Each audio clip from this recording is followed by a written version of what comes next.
Greta Mollhouse, 21 de diciembre de 1946.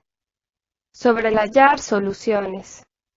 En una ocasión el señor Ouspensky habló de alguien a quien describió como un hombre violento pero justo. Dijo, en pocas palabras, cree que para todo hay una solución final.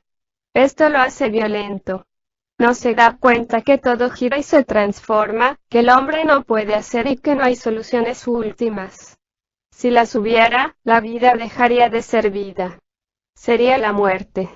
Es preciso comprender que la vida es una máquina perpetuamente en movimiento. Los mismos problemas se presentan una y otra vez, y las gentes tratan de resolverlos para encontrarles una solución última, pero nadie lo logra. ¿Cómo podrían lograrlo? Es menester darse cuenta que los principales problemas de la vida son insolubles. Hay una sola solución para todos los problemas y este es el cambio de actitud. Le dije. ¿Quiere decir que es preciso empezar desde uno mismo? Contestó. Sí, porque no se puede cambiar la vida, así ¿por qué empezar desde la vida, desde la otra persona y tratar primero de cambiarla? Pero puede transformarse a sí mismo, y así cambiar sus reacciones a la vida.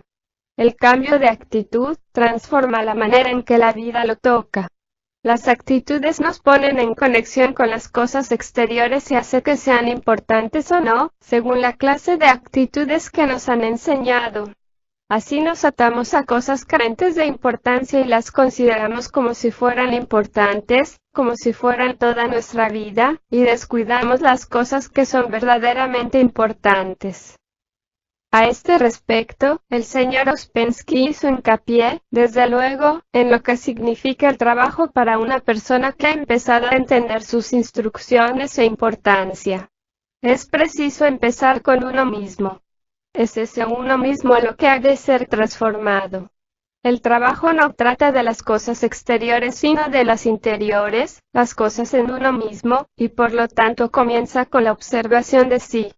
Al empezar con la observación de sí ya se hincapié en usted, en aquello a lo cual se asemeja. La vida, según la enseñanza del trabajo, es una vasta maquinaria entrelazada, en la cual todo sucede. Así elimina todo énfasis de la vida, de lo que sucede, de la forma en que las gentes se comportan hacia usted, y pone énfasis en la clase de persona que es usted, y cómo usted toma las cosas. Ahora bien, en cuanto a esa cosa llamada usted, le enseña que es una masa de asociaciones y amortiguadores adquiridos, una masa de actitudes adquiridas, y de este modo, de reacciones mecánicas adquiridas contra la vida. Esas actitudes, esas reacciones, pueden ser transformadas. Es necesario no reaccionar de esa manera típica. Es necesario no sentirse deprimido, negativo o violento, como por lo común suele hacerlo. Es su maquinaria psicológica lo que lo impulsa a hacerlo. Es preciso que la vida no produzca el siempre repetido efecto, el mismo efecto que produce sobre usted habitualmente, y, al que presupone como justo. El hábito de tomar la vida tal como lo hace, se debe a que tiene una máquina adquirida y estampada localmente. Pero puede modificarla, si observa cómo toma las cosas mecánicamente, y se da cuenta de su mecanicidad, y tiene eventuales y súbitos destellos de introspección, por medio de los cuales, comprende que siempre tomó las cosas mecánicamente y necesita no hacerlo así. Entonces, ya vislumbra de qué trata el trabajo, es decir, de la transformación de sí. En verdad, las gentes no ven qué significa la personalidad. Quiere decir el lado adquirido de sí mismo, y es eso lo que debe llegar a ser pasivo, a saber, la manera mecánica de tomar la vida, las gentes y a sí mismo. Esta es, por cierto, una gran verdad que solo escasas personas conocen cabalmente, por estar tan convencidas de la propia rectitud en todas las cosas. Cuando una nueva persona es llevada al trabajo, la primera cosa que pienso es esta. ¿Será esa persona capaz de verse a sí misma y empezar a trabajar sobre sí, o está cristalizada en la vida, en sus aptitudes y en su estimación de sí?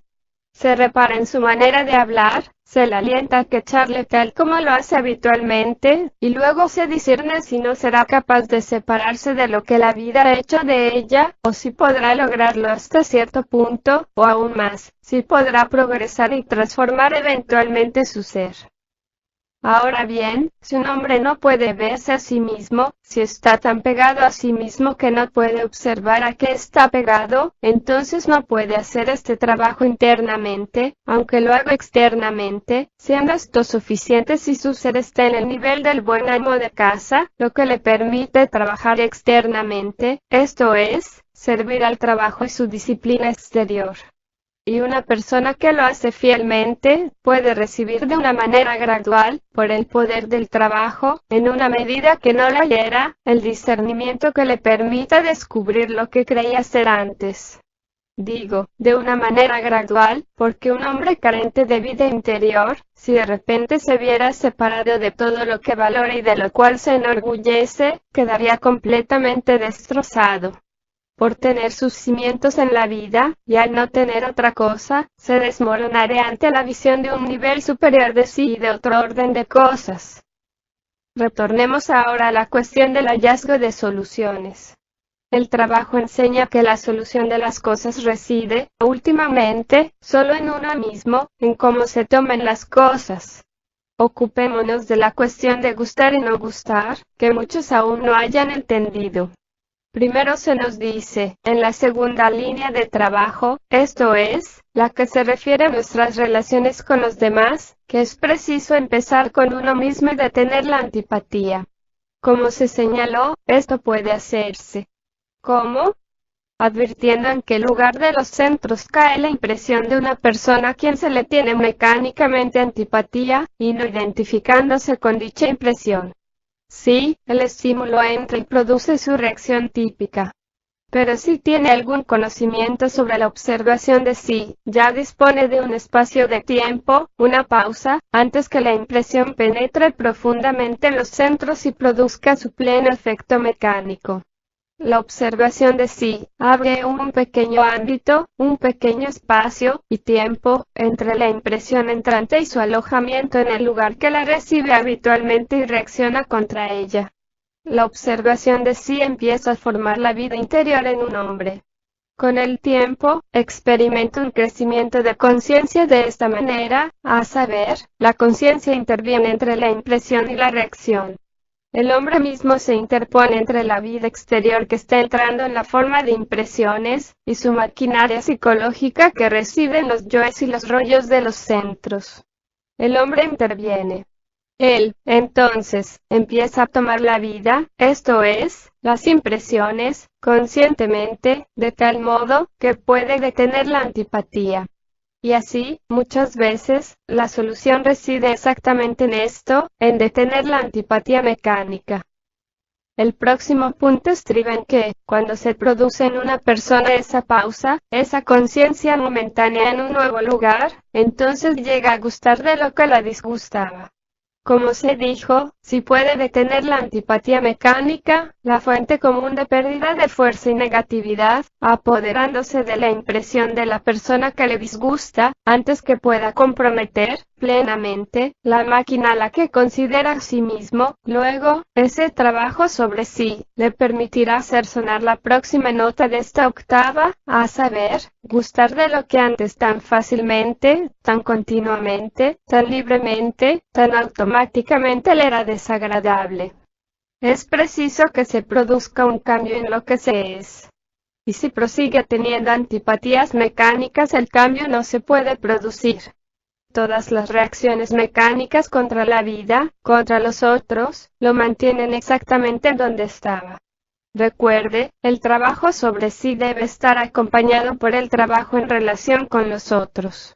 El trabajo significa trabajo consciente, es decir, no comportarse mecánicamente.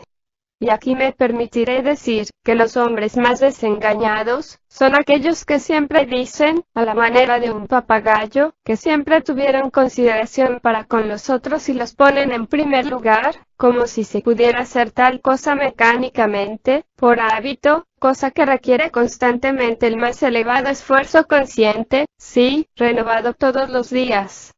Al empezar a gustar de lo que le disgusta, inícielo con una persona conocida. Primero, detenga la antipatía. Luego descubra, por sí mismo, lo que sucede. Ahora bien, tómese a sí mismo. ¿Ha querellado con alguien? ¿Cuál es la solución? ¿Desde qué punto va a empezar, si desea realmente trabajar conscientemente con la otra persona? Por cierto, no. Es su culpa, por eso empiece consigo mismo. ¿Qué es lo que anda mal en usted, no en la otra persona? La solución reside con y en usted mismo. En este trabajo, todas las cosas deben invertirse. Es usted, no el otro. Mientras una persona ve la solución de sus dificultades solo en un nuevo ordenamiento de la gente, en los otros, en las cosas, será negativa. De resultas, su mente estará muerta, esto es, no será capaz de pensar correctamente. Las emociones negativas impiden trabajar correctamente a la mente. En cambio, una persona se entrega a las recriminaciones negativas, lo cual no es pensar. ¿No es extraño, acaso, cómo las gentes pasan su vida en vagas recriminaciones negativas? No, hay que empezar consigo mismo en todas las dificultades. Tome como punto de partida lo que toma como usted, y observe esa cosa a la que toma tan volublemente como usted mismo. No empiece con la persona quien cree ser el origen de su desdicha. Entonces descubrirá que el trabajo se asemeja al mito esotérico de Perseo que tenía que matar a la gorgona del odio y de toda la negatividad, que, si se la miraba una vez, lo convertía en piedra. Así, Perseo, mirándola en un espejo, esto es, invertida, y así viéndola en sí mismo, pudo matarle y poner en libertad a Pegaso el caballo, lo cual significa en el simbolismo esotérico la mente, sobre el cual montó.